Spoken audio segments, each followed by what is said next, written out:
Et salut tout le monde, salut Geoffrey. Aujourd'hui je vous retrouve pour faire une nouvelle vidéo dans laquelle on va parler des acides bases en chimie organique. Donc je vais essayer de faire une petite liste non exhaustive mais la plus exhaustive possible de tous les couples pK que vous pourrez croiser et connaître. J'essaierai de vous indiquer ceux qui sont vraiment importants parmi tous les couples que je vais vous présenter. Évidemment l'idéal c'est de retenir tous ceux que je vous présente parce que ce sera tous ceux qui vous seront utiles, bien notamment dans le programme de prépa de première à deuxième année en chimie. Mais il y en a qui sont particulièrement vraiment importants à connaître et je vous les indiquerai un peu plus précisément. Ça paraît vraiment tout bête, hein, mais les PK, il n'y a personne qui les connaît, je vous assure. Pour avoir collé, il n'y a vraiment personne qui les connaît. Et en fait, le truc, c'est que ça vous aide énormément, parce que comme c'est des réactions qui sont très rapides, les acides bases, bah, très souvent, vous allez vraiment commencer par faire ça. Et puis, parfois, vous avez deux trucs à déprotoner. Et il faut savoir quel truc déprotoner en premier. Et puis, bah, en fait, comme il y a plein de gens qui soit le font mal parce qu'ils savent pas quel PK à quoi, soit ils le font un peu au pif et ils sont pas capables de le justifier. Je suis sûr que c'est vraiment des étapes qui peuvent vous permettre de gagner beaucoup de temps et juste de montrer que bah, même si jamais il y a des trucs que vous savez pas faire, au moins vous êtes sérieux et donc vous apprenez les trucs faciles à prendre, quoi. Donc ce que je vais faire, c'est que je vais commencer par vous faire une liste, en partant du plus basique au plus acide, de globalement tous les pK que vous allez pouvoir croiser en chimie organique. Une fois que j'aurai fait ça, j'essaierai ensuite de vous expliquer, avec des arguments, comment est-ce qu'on peut comprendre certains pK.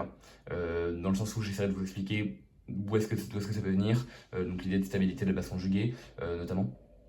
Et puis on essaiera, dans quelques exemples, de comprendre pourquoi est-ce qu'on a certaines espèces qui ont un pK élevé par rapport à d'autres. Voilà, ça va être un peu l'objectif du jour. Alors bon, bah on va commencer donc par les trucs qui sont particulièrement basiques, hein, bien sûr.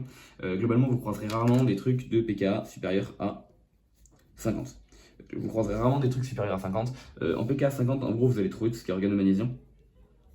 Et puis globalement tout ce qui est carbanion et carbanion aliphatique, hein, j'entends. Donc c'était un carbanion X4, autrement dit un carbone qui est comme ça, avec trois groupes. Je vais les appeler R1, R2, R3, ça peut éventuellement être des chaînes carbonées, des H, des hétéroatomes. Enfin des hétéroatomes pas forcément, parce qu'on verra qu'après il y a des carbanions un petit peu spéciaux qui ont des pK qui sont un petit peu plus bas, même des carbanions aliphatiques. En tout cas ce qui est important c'est donc qu'on a ici un carbone avec une charge négative. Ça globalement ça va être des pK autour de 50, en fait ça se comprend bien pour l'organomagnésium, parce que l'organomagnésium, en fait c'est globalement un carbanion. C'est globalement un carbanion, et donc forcément on a un pK qui est de l'ordre de 50. Alors en vrai ça peut bouger un petit peu, en fonction des carbanions, on va plutôt être entre 45 et 55. Globalement si vous tapez un 50, personne ne vous fera vraiment chier. C'est extrêmement basique, c'est très important de se souvenir que l'organomagnésium est basique avant d'être nucléophile, parce que comme les réactions acides bases sont plus rapides que les réactions d'attaque ou de substitution nucléophile, quand vous aurez des acides bases à faire, vous les ferez en premier. Du coup c'est pour ça que typiquement si vous calez un organomagnésium sur eh bien, un acide carboxylique, hop, vous n'allez pas commencer par faire l'addition nucléophile, donc ça c'est pas ce qui se fait. Parce qu'on serait tenté de dire qu'on va faire ça. Hop, merde, j'ai mis de R, hop, ça s'exprime. Voilà. On serait tenté de dire qu'on obtient ce truc-là, donc par addition nucléophile, mais c'est pas ce qu'on va obtenir. On va plutôt faire une acide base avant. Et on va du coup juste bien faire un truc très décevant, à savoir, du coup déprotoner notre acide carboxylique, former un RH et former un MgX. Ouais, plus. Ok, donc un truc parfaitement décevant quoi.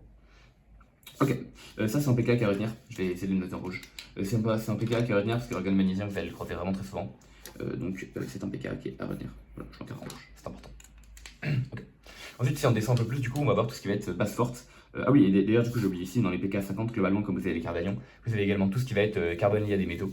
Donc tout ce qui va être butyllithium, méthylithium, tout ça c'est parfaitement analogue à l'organomagnésium. C'est un carbone lié à un métal. Vous avez donc globalement un carbanion, et c'est donc globalement également autour de 45-50. 55 même. Alors ça va dépendre du métal, hein. Typiquement le lithium, ça donne beaucoup cet électrons, donc vous allez plutôt vers 55.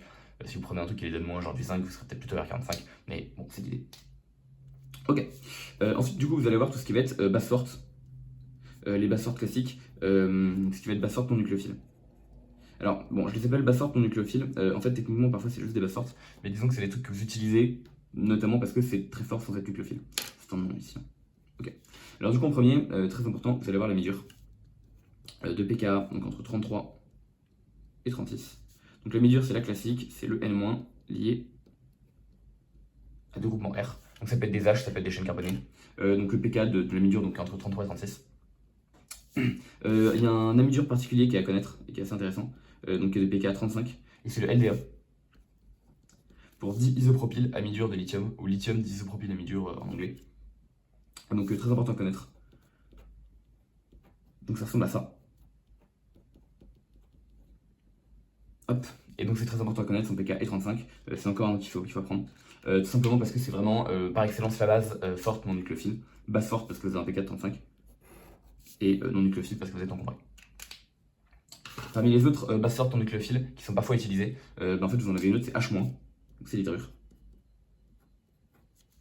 H-, du coup H-, H2 bien sûr. En plus l'avantage c'est que lui du coup il fait un H2 gazeux, alors ok c'est... Bon, du coup on va dire que ça tire l'équilibre encore plus parce que ça part du mélange. Après le truc qui est pas fou c'est que comme vous formez du dihydrogène quoi, et on se rend bien compte que d'un point de vue chimiste un peu praticien, former du dihydrogène c'est pas le mieux, mais bon voilà. Du coup là vous allez avoir un pK de 33. C'est encore une fois pas mal du tout. C'est quand même un peu moins utilisé souvent que le LDA, je l'indique quand même à connaître parce que vous allez quand même vraiment souvent tomber sur du H-. Donc c'est quand même un truc à repérer. Ok. À partir de là, du coup, maintenant on va tomber sur des bases qui sont fortes mais un peu moins fortes. On va donc taper autour de pK 25 environ. Des pK 25, vous en avez deux. Ah oui, d'ailleurs, j'ai oublié un pK 40. Allez, je le fais là, désolé, c'est pas le plus pro, mais. En termes de pK 40, vous allez avoir un autre carbanion, un carbanion un peu plus spécial. C'est un carbanion qui va être sur un alphène, tout simplement. Donc ça, on est autour de 40. Alors lui, vous avez pour le coup pas vraiment besoin de le retenir par cœur. Globalement, de toute façon, vous allez dire que c'est très haut et ça marchera bien. Mais on va voir plus tard que ça peut servir pour certaines choses. Donc PK 40. Ok, ensuite, là, du coup, maintenant, on va donc passer dans les PK qui sont un peu plus bas. Je vais ma feuille n'importe comment. Qui sont un peu plus bas, mais qui restent quand même globalement hauts. C'est des trucs qui sont un peu moins intéressants, mais c'est quand même cool d'avoir une idée d'être édoucé. Vous allez voir les PK qui vont être autour de 25. Vous avez deux couples qui sont autour de 25. Donc vous allez avoir en premier lieu l'alcynure. Donc du coup l'alcyne et l'alcynure. Je vous l'écris à côté. Alcynure. Donc là vous voyez qu'on a donc en fait quand on multiplie les liaisons sur un carbone, vous voyez que le pK descend. Je vais essayer d'expliquer ça plus tard. Ça c'est un truc qui est important à retenir pour le coup. Parce que ça arrive quelques fois. Alors c'est important à retenir, en vrai c'est quand même moins. Je vais mettre juste un petit trait. C'est quand même moins. Maintenant en vrai dans ma tête ça reste important parce que c'est assez fréquemment que je suis tombé sur des alcynes qu'il fallait déprotéger. Et puis les gens ne savaient pas trop si du LDA ça marchait, si de la soude ça marchait, ce genre de choses. Donc LDA pour déprotéger, même sinon. Parmi les autres trucs, vous allez avoir les énolates d'ester. Donc le H qui est là. Et puis là j'ai un notaire prime. Donc le H qui est ici. Hop. Qui va du coup venir donner derrière, une fois qu'on a acide basé.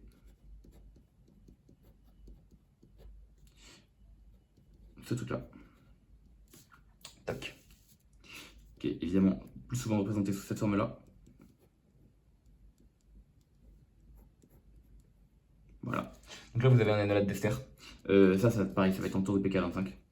Pareil, alors lui c'est pas forcément important de le retenir par cœur, juste c'est cool de savoir que c'est un peu plus haut que le PK de l'énolate, qui lui par contre va être un must à retenir.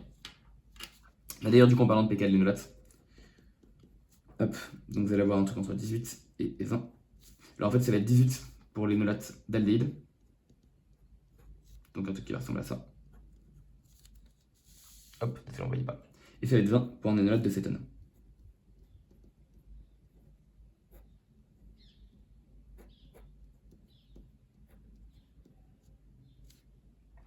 Donc 20 pour celui-là et 18 pour celui-là. Alors vous n'êtes pas obligé de retenir que c'est 18 pour l'un, 20 pour l'autre. Limite vous pouvez simplement retenir que c'est autour de 18-20. Mais par contre ça c'est vraiment un must. J'insiste, vous allez passer votre vie à déprotoner des énolates pour ensuite pouvoir, déprotoner pardon, des cétones et des aldéhydes pour ensuite former des énolates. Et à partir de là, réaliser des additions nucléophiles. Vous avez besoin de savoir quelle base forte vous devez utiliser pour déprotoner ces trucs-là et quelle base forte peut déprotoner ces trucs-là. C'est vraiment un must, j'insiste. Si limite vous en avez un à retenir, j'abuse un peu parce que le LDL, l'organomagnésium, c'est aussi vraiment important, mais celui-là, retenez-le, il est vraiment un must. Personne ne le connaît et je sais que vous pouvez vraiment passer pour des guignols si vous ne le connaissez pas, donc vraiment prenez-le. Ensuite, vous allez avoir du coup le pK de l'alcoolate. En fait, tout ce qui va être de la forme R-.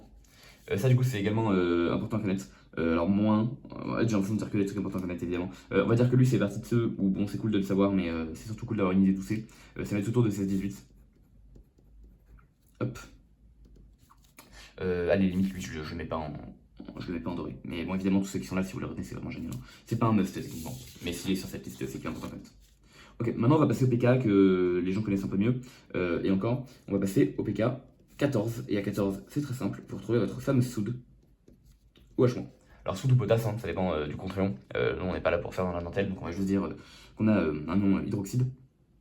Le pK14 de ce truc là, donc avec le couple OH- H2O, ça paraît con, mais c'est vraiment important. Ça définit le fait que dans l'eau, vous ne pouvez pas avoir d'espèces qui existent au-delà de pK supérieur à 14, parce que du coup ils réagissent avec l'eau tout simplement, pour former du coup de l'hydroxyde et autre chose. Malgré tout, ça reste vraiment un PK qui est un must à connaître. Là pour le coup, même des premières sont censées le connaître. Du coup vraiment, si vous ne connaissez pas, vous allez passer pour des vrais guignols. Et alors, bon, je sais qu'avec le stress et tous les heures d'attention, on peut se tromper, mais je vous assure que j'ai déjà vu des gens en col qui le connaissaient pas. Et ça la fout mal, ça la fout vraiment mal. Parce que, genre, vous voyez, en col on s'en bat les couilles. Maintenant en oral ou même à l'écrit, vous pourrez être PK à 14 sur ça. Vous passez vraiment pour un turbo-touriste, quoi. Du coup, vraiment apprenez-le. Limite, je le mets une troisième fois. Lui, en fait, pour le coup, c'est même pas qu'il vous servira beaucoup, c'est juste que vous montrez que vous connaissez pas votre programme de première si vous le connaissez pas, donc ça la fout vraiment mal. Ok. Ensuite, parmi les PK, encore une fois, qui sont cool à connaître, autour de 12, vous allez avoir HO au moins. HO au moins H2O. Alors lui, essentiellement, vous allez l'utiliser dans l'hydroboration. Ça permet juste de justifier que, si jamais par hasard vous rentrez un peu dans les détails, et bien du mécanisme en fait, entre du coup le trialkylborane et l'eau oxygénée. En gros, vous commencez par déprotéger OH-, enfin vous commencez par déprotéger pardon, HOOH pardon, avec OH-. Du coup, vous avez besoin bien de savoir que le pK est de 12, et donc que c'est déprotégeable, enfin déprotonable par OH-. Voilà, bon, mais lui limite, c'est vraiment pas un must à savoir, mais bon, c'est cool de savoir que c'est à tous. Après, vous allez retrouver deux trucs vachement importants. Vous allez retrouver du coup les amines, donc autour de 9. Vous allez retrouver les amines. Donc les amines. Encore une fois, 1, 2, 3. Cette fois-ci, du coup, le couple associé, c'est du coup l'ammonium.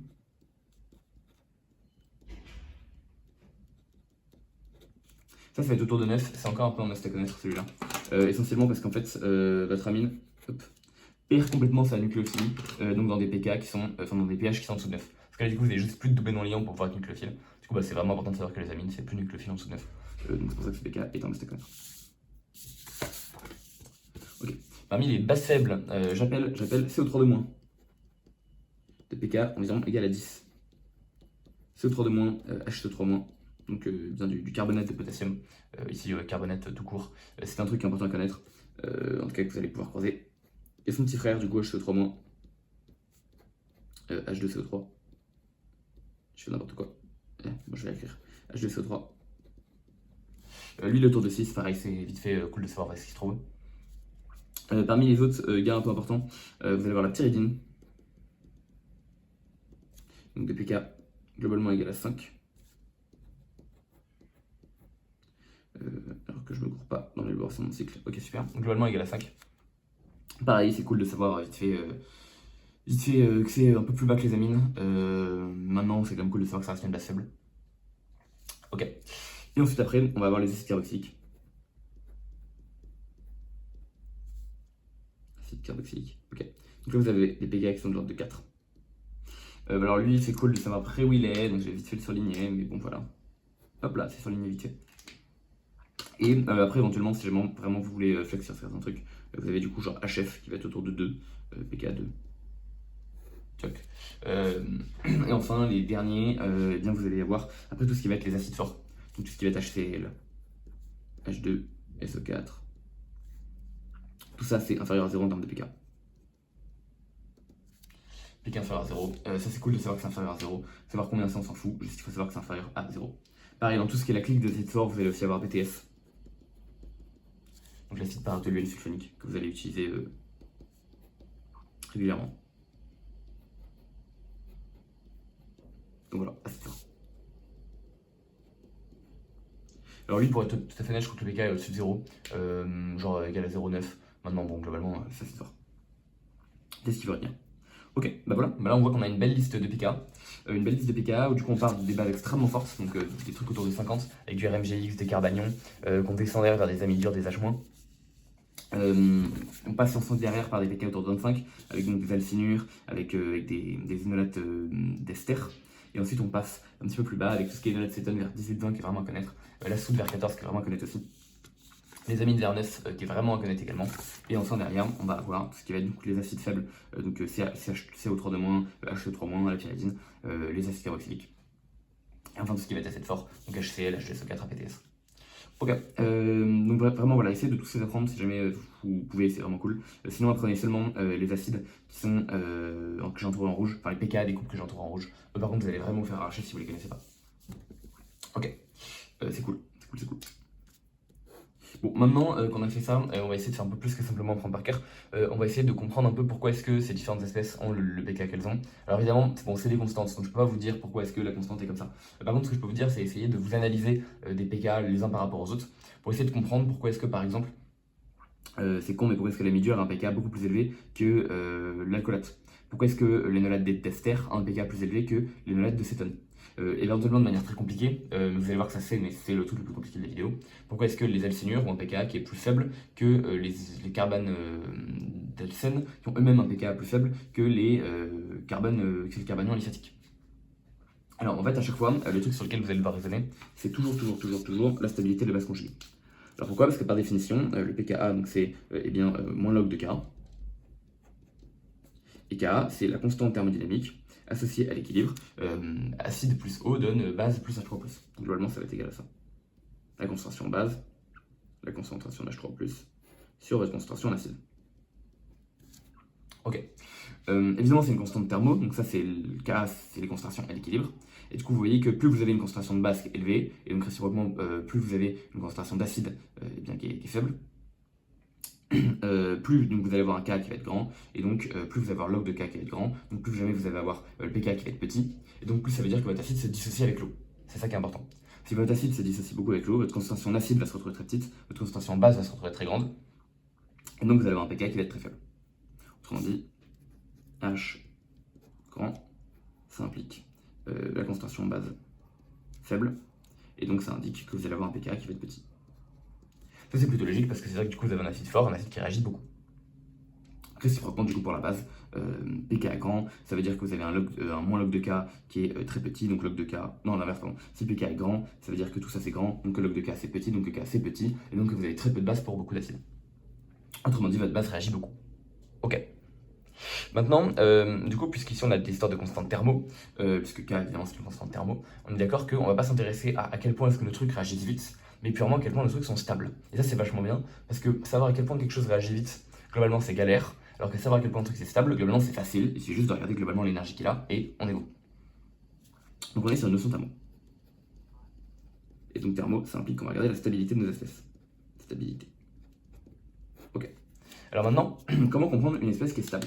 Globalement, on va donc devoir regarder la stabilité de la base par rapport à la stabilité de l'acide. En fait, c'est beaucoup plus simple de regarder la stabilité de la base, parce que la base, c'est en général le truc qui est chargé, et donc c'est juste beaucoup plus simple à faire. Oui, d'ailleurs, parmi les couples que j'ai oublié de vous annoncer ici, il y a aussi H2O, H3O+, qui est à 0. Bon, je l'écris même pas, mais c'est pareil que la soude, si vous ne connaissez pas, vous allez vous faire arracher. Je vais quand même écrire.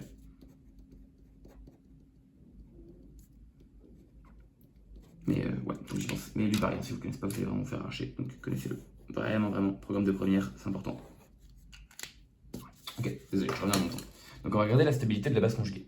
Parce qu'en général, c'est le truc qui est chargé, et du coup, c'est un peu plus pratique de regarder en gros la stabilité d'une espèce chargée que la stabilité d'une espèce neutre. Donc c'est plus pratique de comparer les stabilités des espèces chargées. Donc stabilité, entre parenthèses, de la base conjuguée. Ok. Maintenant, globalement, c'est quoi une base stable? Une base stable, on est d'accord qu'en fait on va devoir absorber en gros un doublé non liant et une charge dans une molécule. Et comment est-ce qu'on absorbe un doublé non liant et une charge dans une molécule? Bien, du coup, une base stable, c'est un truc qui va avoir des effets mésomères attracteurs, qui va avoir des effets inductifs attracteurs, et éventuellement des effets attracteurs par hyperconjugaison. Alors mésomères, c'est du coup purement les trucs que vous connaissez, c'est les petites flèches. Inductif, c'est les effets du coup par électronégativité, et hyperconjugaison attracteur, c'est un peu plus compliqué. Je te donne peut-être un exemple tout à l'heure avec l'effet alpha du silicium. Techniquement, on a de l'hyperconjugaison. Ok, donc on va venir chercher ces trois trucs-là. Une base stable, c'est du mésomère attracteur, l'inductif attracteur et de l'hyperconjugaison attracteur. À partir de là, ça va nous permettre de comprendre pourquoi est-ce que l'énolate, c'est quelque chose de tout particulièrement intéressant. Parce que si vous prenez un carbone de pK à 50, que vous ne pouvez pas deviner, enfin vous ne pouvez pas deviner que c'est 50, en revanche, vous pouvez deviner que quand vous le calez à côté d'une double liaison CO, vous allez avoir l'existence d'une forme mésomère stabilisatrice par effet mésomère attracteur. Et donc cette forme mésomère qui va venir stabiliser votre base conjuguée, vous pouvez donc douter que ça va grandement abaisser votre pK parce que la base conjuguée est plus stable. Donc, abaissement du pK. Le pK diminue.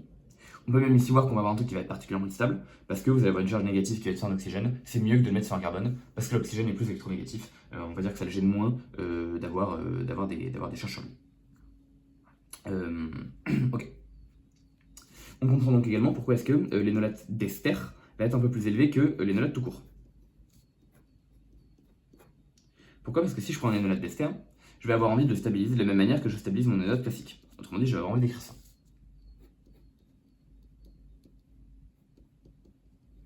Or là, on est embêté, parce que l'idée c'est que la stabilité de cette forme donc, repose sur le fait que le carbanion ici peut donner son doublé au carbone voisin, qui est un carbone qui se trouve juste à côté, donc au pied de la double liaison CO. Le problème c'est que ce carbone, il peut également recevoir un doublé de l'oxygène qui est juste à côté. Donc on pourrait également écrire ça. Je vais faire avec une flèche d'une autre couleur, pour que ce soit un peu plus visible. On pourrait également écrire ça. Et si on écrit ça, on se retrouve avec cette forme-là.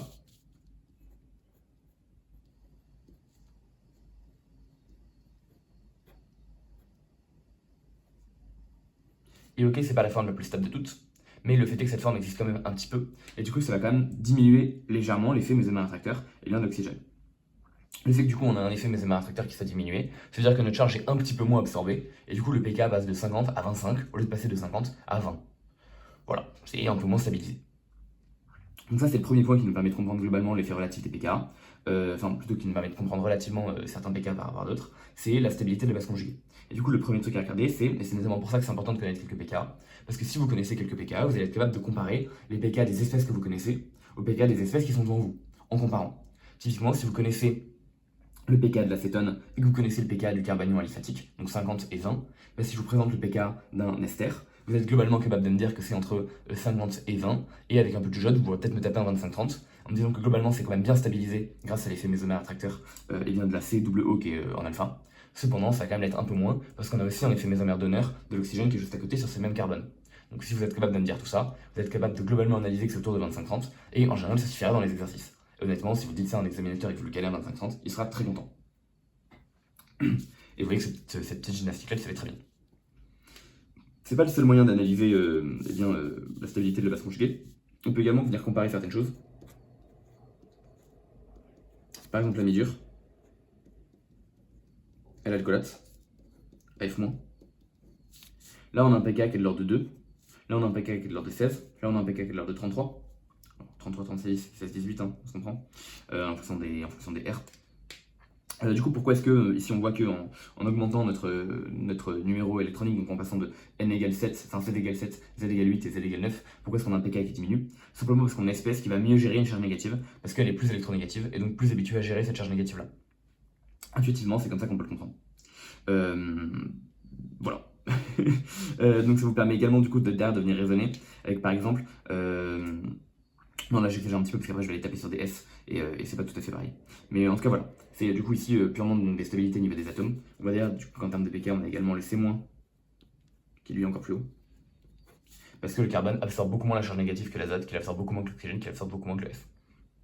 Ça peut vous donner des repères. Et si jamais vous en oubliez l'un des deux, enfin, par exemple si jamais vous oubliez l'amidure, toc, bah du coup vous pouvez retrouver que c'est probablement entre 16-18 et 50. Je vais le noter qui sont les 50. Probablement entre 16, 18 et 50, et vu la gradation, vous pouvez taper que c'est autour de 30, vous n'aurez pas tort. Ok.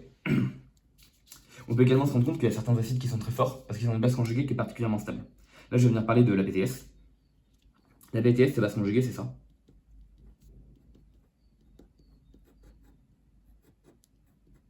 Ok, super. Là, vous allez avoir une base qui va être du coup hyper stable, parce que la charge négative ici, elle est attirée par effet mésomère attracteur, elle vient des doubles liaisons SO, et elle se conjugue parfaitement, parce que vous avez plein de formes mésomères qui existent. Du coup, ça vous fait une base conjuguée qui est hyper stabilisée, et donc vous allez avoir un pK qui va être très bas. Mais les autres exemples de trucs qui ont des pK assez bas, alors qu'on ne s'y attendrait pas, parce qu'ils ont des formes mésomères qui stabilisent, vous avez... Oui, CO3-. C'est rare qu'on présente CO3- sous la forme... sous cette forme-là. Mais en fait, là, vous voyez qu'on a du coup deux charges au moins, donc c'est quand même pas supposé être super stable. Maintenant, vous allez réussir à avoir eh bien, que des formes qui vont venir stabiliser ces charges au moins par évidemment effet mésomère attracteur de la double liaison CO encore une fois. Et du coup, ça va également venir descendre votre pK autour de 10. Là où un alcoolate classique serait autour de. Serait beaucoup plus loin, serait autour de 16. Ok. Tiens, parmi les formes, parmi les pK que j'ai pas donné, mais qui du coup est cool aussi à connaître. Hop, je vais essayer de faire un cycle un peu bien. Un cycle dégueulasse, mais c'est pas grave.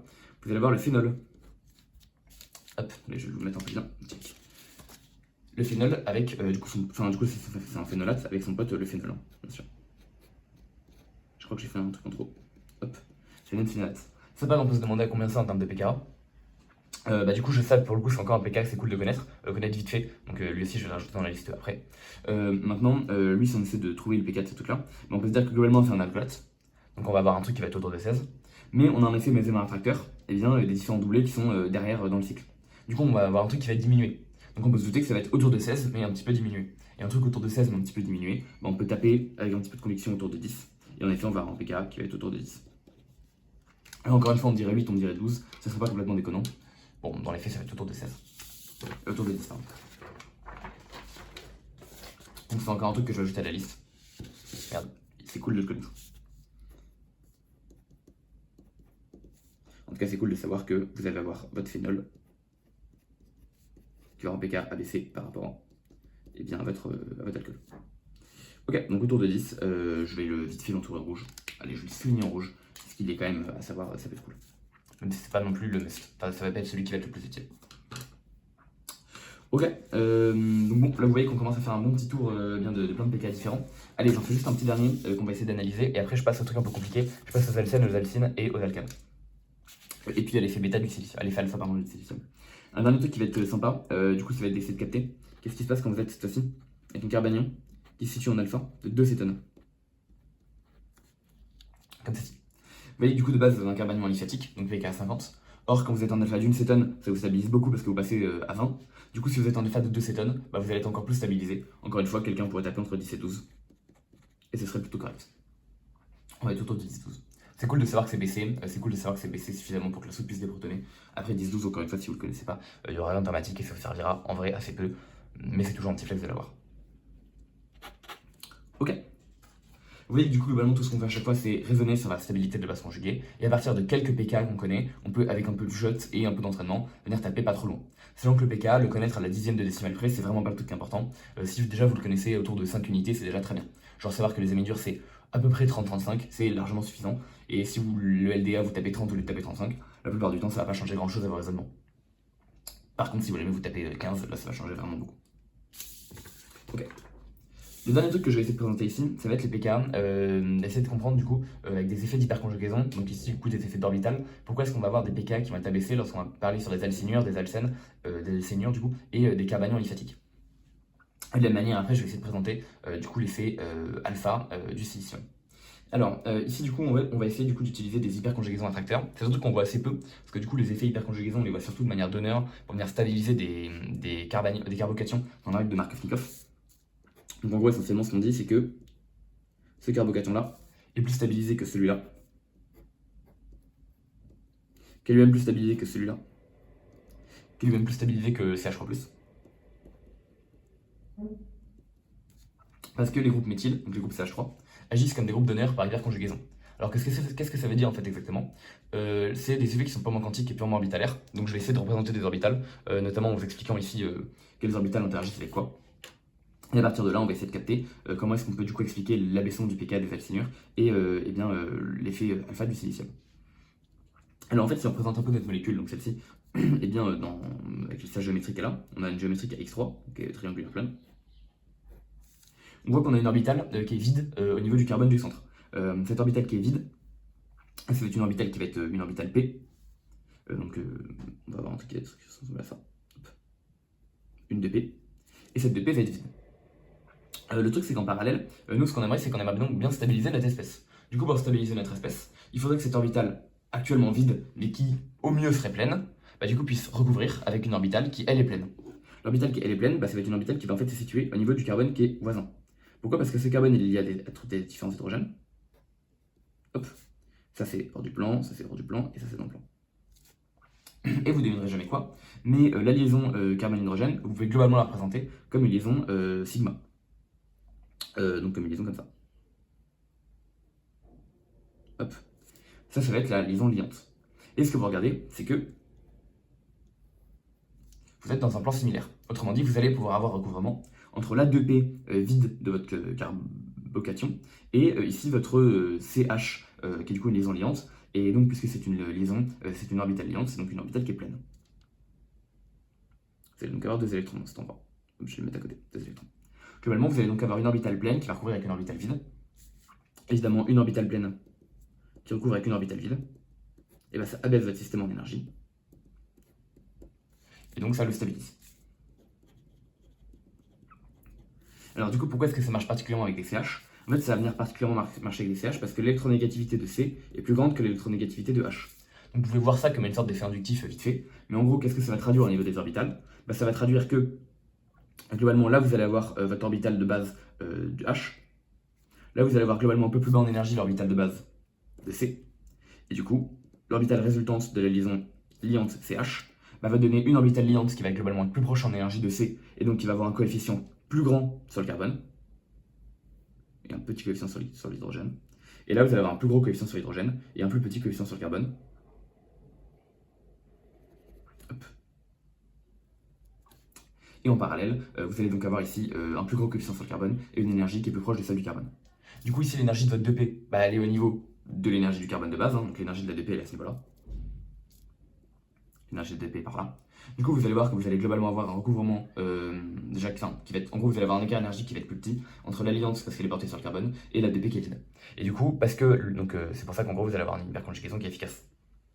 Globalement ici, donc ce dessin d'orbital vous permet de comprendre l'hyperconjugation que vous avez. Autrement dit, cette orbitale 2P vide qui se voit donner des électrons par l'orbitale liante, donc sigma CH juste à côté qui est pleine. Et cette orbitale sigma CH interagit particulièrement bien avec la 2P vide parce qu'elles sont proches en énergie. Pourquoi est-ce qu'elles sont proches en énergie? Parce que la 2P vide a globalement l'énergie d'une orbitale de carbone. Et bien la CH a également la sigma CH, donc également proche en énergie d'une orbitale du carbone, parce que elle est liante, donc ça va être la plus basse en énergie. Globalement, elle va donc être proche en énergie de l'atome le plus électronégatif des deux, parce qu'elle va être proche en énergie de l'atome qui est le plus bas en énergie des deux avec ce dessin-là. Et ici, l'atome le plus électronégatif, c'est le carbone. Ok. Donc si vous remettez tout ça dans l'ordre et si vous captez tout ça, c'est un peu technique, mais si vous captez tout ça, du coup vous comprenez pourquoi est-ce que l'hyperconjugaison, ça marche donc bien avec du méthyl CH3.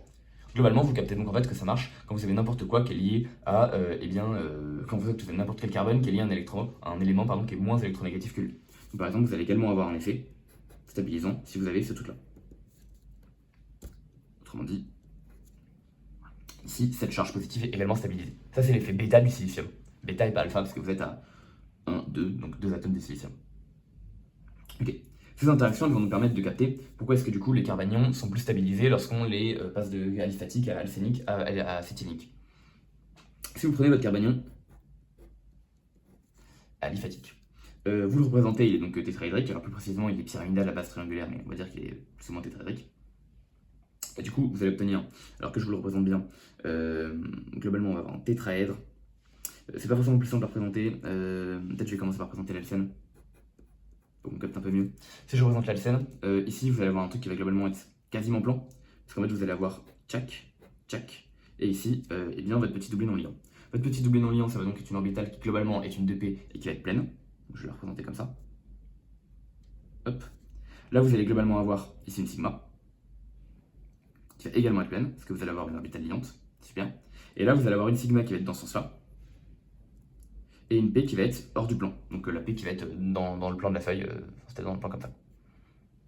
Ici, ce qu'on remarque, c'est que du coup, on a cette orbitale-là pleine. Donc on a ce carbanion ici, qui va être plein, qui va venir interagir avec cette orbitale liante ici, et la sigma, et cette orbitale liante ici, la sigma. Du coup, évidemment, toutes ces interactions vont être des interactions à 4 électrons, parce que vous allez avoir un recouvrement entre l'orbitale qui est là, qui est pleine, et l'orbitale qui est là, qui est pleine aussi. Du coup, ça vous fait une interaction entre 2 orbitales pleines. Et ça, c'est globalement déstabilisant. Parce que ça augmente l'énergie globale de votre système. Ok. Si jamais vous avez un carbone AX3, c'est encore pire. Parce que du coup, vous allez avoir ici, hop, l'équivalent de votre 2P qui va être pleine. Alors attendez, je vais le représenter comme ça. l'équivalent de votre 2P qui va être pleine, cette fois-ci, et qui va en plus être en interaction avec absolument toutes les sigmas qui sont sur le côté, et qui sont aussi pleines évidemment, puisque ce sont des orbitales sigma, ce sont donc des orbitales liantes et des électrons à l'intérieur. Je sais pas si on voit vraiment très bien sur les dessins que je suis en train de réaliser, peut-être faire des trucs un peu plus gros. Hop.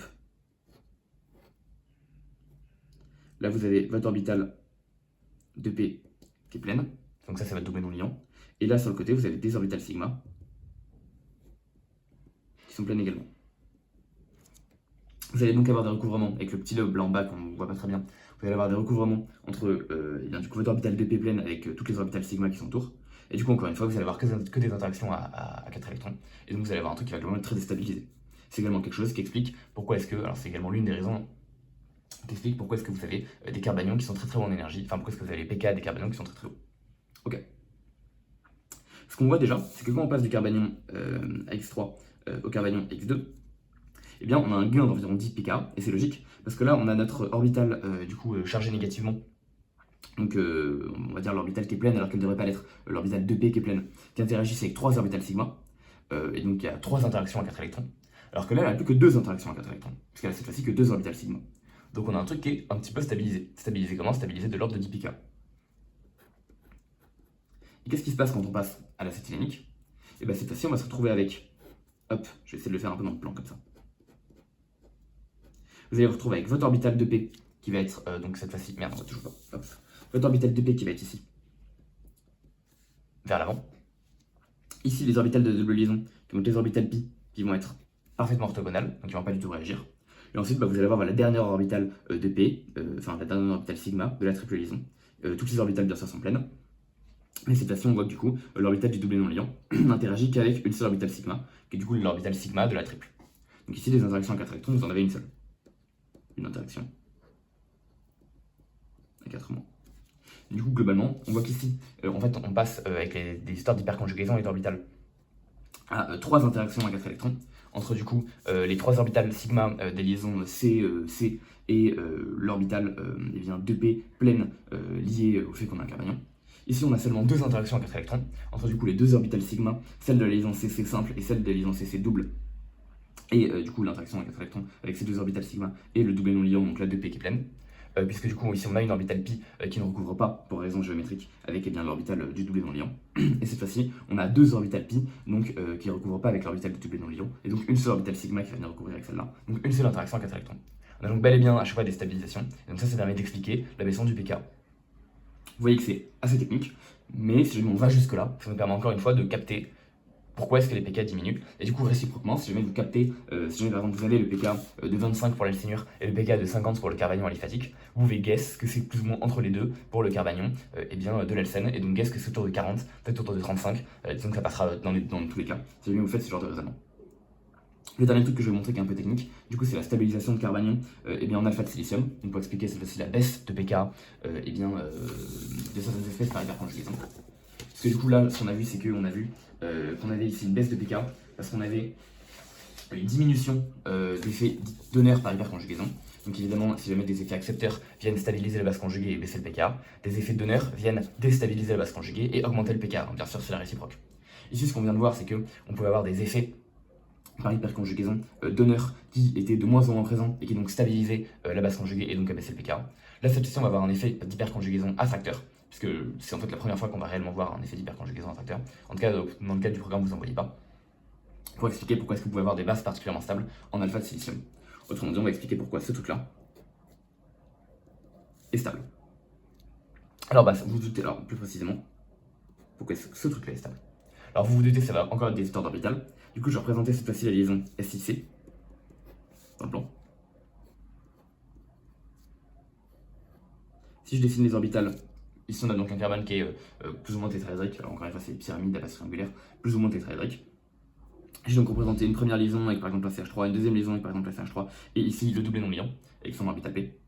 Maintenant, ici au niveau du silicium, le silicium lui il est tétraédrique, puisqu'il est AX4. Du coup, il va également être tétraédrique.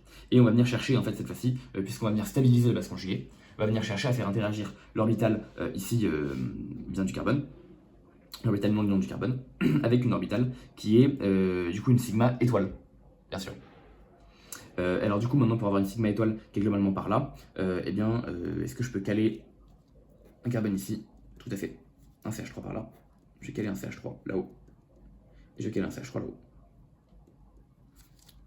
Ce dessin-là il est pas mal parce qu'il diminue la gel sphérique. Et en plus de ça, il va pouvoir venir stabiliser ce carbanion. Alors pourquoi est-ce que ce carbanion va se faire stabiliser? Parce que cette fois-ci du coup on voit qu'on a le silicium qui est juste à côté. On va donc venir s'intéresser à l'orbital sigma étoile du silicium. Alors pourquoi est-ce qu'on s'intéresse à la sigma étoile? Parce que c'est celle qui va recouvrir le plus avec ici le carbone K.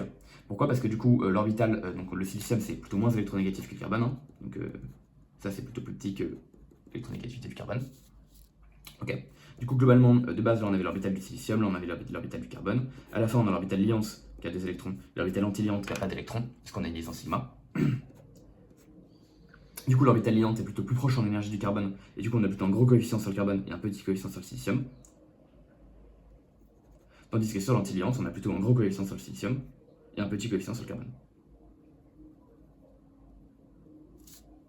Hop. Ici, on voit que du coup, globalement, ce carbone-là est proche du silicium. Donc en fait, si on dessine l'orbital sigma étoile, on voit qu'elle va être plutôt très importante sur le silicium et plutôt très faible sur le carbone. Donc on va avoir une orbitale qui va ressembler globalement à ça. Grosse sur le silicium et petite sur le carbone. Cette orbitale est vide, et donc cette orbitale, on voit qu'elle recouvre parfaitement avec le double non liant du carbone qui est juste à côté. Et donc, puisque ça recouvre, on a cette fois-ci une interaction à 2 électrons, puisqu'on a la sigma étoile qui est vide, qui va pouvoir venir recouvrir avec le double non liant de P de C qui est pleine. Donc une interaction à 2 électrons. On a donc une interaction stabilisante, et donc ça c'est super, puisqu'on a donc quelque chose qui va pouvoir stabiliser le carbone. Ok, donc vous voyez que c'est un petit peu technique, puisque là on est allé jusqu'à parler d'hyperconjugaison, donneur, accepteur et tout, on a fait plein de dessins d'orbital, qui sont honnêtement des trucs très techniques à faire, et en tout cas trop techniques pour le programme de prépa, c'est pas ce qu'on vous demandera du tout. Et donc c'est pas du tout l'objectif d'être capable de faire tout ça. Si déjà vous êtes capable de le comprendre, c'est super, et d'à peu près vaguement pouvoir le faire si vous êtes guidé, c'est très largement suffisant. Mais on voit que ça, si on rentre jusque dans ces détails-là, on peut venir continuer de comprendre et analyser les PK, bien différents PK. Ok, si on récapitule absolument tout de cette très longue vidéo de 45 minutes, on voit que globalement, les acides et les bases, il n'y a en soi rien de très compliqué, malgré le fait ce que j'ai pu faire à la dernière vidéo, dans la dernière partie de la vidéo, pardon. C'est essentiellement du par cœur, c'est essentiellement connaître les couples par cœur, et vous n'en avez pas tant que ça à connaître, hein. Vous voyez que là j'en représente à peine une dizaine. Maintenant, c'est vraiment des trucs qui sont pas très durs à apprendre, et si jamais vous les connaissez pas, ça peut vraiment vous faire passer pour des gros touristes, donc apprenez-les. Parmi les couples très importants à apprendre, vous allez avoir l'organomagnésiens, autour de 50, c'est vraiment classique, ou globalement tout ce qui est organométallique ou carbanion aliphatique. Tout ce qui va être anhydrure, et notamment le LDA, c'est un must aussi. Tout ce qui va être hydrure, c'est un must aussi. Concernant du coup l'évolution du pKa, des carbanions avec leur substitution, ça c'est un truc qui est marrant à comprendre avec l'hyperconjugaison. C'est bien de retenir pour que l'alcyne c'est autour de 25. Si vous retenez pas l'alcène, c'est pas très grave. Tout ce qui est les nolades d'ester autour de 25, c'est également cool à retenir. Mais surtout le must du must, c'est 18-20 pour les nolades d'aldéhyde et les nolades de cétone. Comprendre qu'on passe de 18-20 à 25 parce que du coup on a l'effet mésomère attracteur qui est moins fort à cause de l'effet mésomère donneur de l'oxygène. C'est un truc qui est cool. Tout ce qui est alcoolate autour de 16-18, soude autour de 14, l'oxygène autour de 12, donc soude un must aussi, hein, ça c'est du programme de première. Donc oxygène autour de 12, c'est moins important. Pour les amines autour de 9, ça l'est beaucoup, parce qu'en dessous de 9, vos amines ne sont plus nucléophiles, c'est un truc qui est très important à comprendre. Tout ce qui va être phénol autour de 10, c'est sympa, mais c'est dans le pire des cas, vous pouvez retrouver tout ça à partir du coup d'une analyse d'effet mésomère et de stabilité de la base conjuguée. Tout ce qui est les bases faibles classiques, carbonate, HCO3-, 10-6 c'est pas mal. Et après tout ce qui va être pyridine 5, acide carboxylique 4. Et puis ensuite tout ce qui va être taclique des acides forts, HCl, H2SO4 inférieur à 0. Et donc ça c'est des trucs qui sont cool à retenir, d'avoir des ordres d'idées, mais limite c'est pas le plus important. H2O, H3O+, pKa 0, pareil c'est du programme de première, donc très important à retenir. Et ça c'est vraiment globalement l'ensemble des couples que vous savez retenir. A partir de là, maintenant tout le reste de la vidéo c'était du coup essentiellement essayer de capter comment est-ce qu'on peut deviner des pK à partir de pK qu'on connaît déjà. Du coup raisonnant sur la stabilité de la base conjuguée. Et du coup en essayant de voir je sais pas comment est-ce qu'en partant d'une base, on peut essayer de comprendre si cette base est stable ou pas. On a du coup vu globalement qu'il fallait s'intéresser aux effets électroniques, donc les effets mésomères, inductifs et l'hyperconjugaison. Que des effets attracteurs allaient du coup venir attracter et donc stabiliser la charge, donc va venir baisser les pK. C'est écrit par exemple que le pK de la cétone est autour de 20, parce que c'est un carbanion stabilisé par effet mésomère attracteur. Et également il y a un petit effet inductif, mais surtout l'effet mésomère qui est important. On a pu voir que pour autant les nolades d'ester, lui du coup était un peu moins stabilisé, parce que l'effet mésomère était moins fort. Tout ce qui va être effet inductif va également permettre de venir stabiliser les bien différentes espèces. Donc ça c'est par exemple ce qui permet d'expliquer la stabilisation notamment du carbone, de l'amidure, de l'oxygène et du F-. Alors également, on a vu que là on avait en fait également de l'hyperconjugaison. De toute façon, l'effet inductif et l'effet d'hyperconjugaison sont globalement très liés, puisque au niveau des orbitales, l'effet inductif se répercute sur l'énergie des différentes orbitales. Parce que l'effet inductif c'est l'électronégativité c'est lié aux énergies des orbitales, donc vous voyez que tout est un petit peu lié. Et du coup justement cet effet d'hyperconjugaison, on est rentré un peu dedans, notamment en essayant de comprendre pourquoi est-ce que on avait une évolution, l'évolution qu'on observait, pourquoi au niveau des pK des carbanions, donc autrement dit pourquoi est-ce que cette évolution là c'était bien ce qu'on observait. Pour ça on a fait un truc un petit peu technique, on a vu qu'on avait une diminution du nombre d'interactions à 4 électrons, il y a une putain d'ombre, on a vu qu'on avait une diminution du nombre d'interactions à 4 électrons, donc des stabilisantes, lorsqu'on passait d'un carbanion aliphatique à un carbanion alcénique à un carbanion acétylénique. Et enfin, on a pu rapidement voir des trucs un peu marrants, genre l'effet alpha du silicium, pour essayer d'expliquer la stabilité, à la fois par effet inductif, mais aussi du coup par effet d'hyperconjugaison, des carbanions à côté de trucs qui sont pas trop électronégatifs, genre le silicium. Donc voilà, ça fait une vidéo qui est assez dense en soi, mais si jamais vraiment vous captez ça, vous captez beaucoup de choses. Évidemment, il y a des choses qui sont très importantes à capter, des choses qui sont beaucoup moins. Tout ce qui est dans tous les cas, les listes des PK, vraiment apprenez-les, sinon vous allez vraiment passer pour des guignols, c'est vraiment le truc à retenir. Dans tous les cas, n'oubliez pas que dans le pire des cas, personne ne le connaît, donc dans le pire des cas, vous êtes à peu près sauvé si jamais vous connaissez rien. Mais évidemment, c'est très positif de connaître tout ça. Ok, bah voilà, moi c'est tout ce que j'avais à raconter là-dessus. C'était quand même un beau point sur les acides bases, quasiment 50 minutes d'acides bases. J'espère que la vidéo vous aura plu. Si jamais vous avez des questions, n'hésitez pas à me les poser en commentaire, j'y répondrai. Et puis ça, du coup, je vous souhaite de bonnes révisions et de chimie. Et puis voilà, je vous dis à la prochaine. À plus.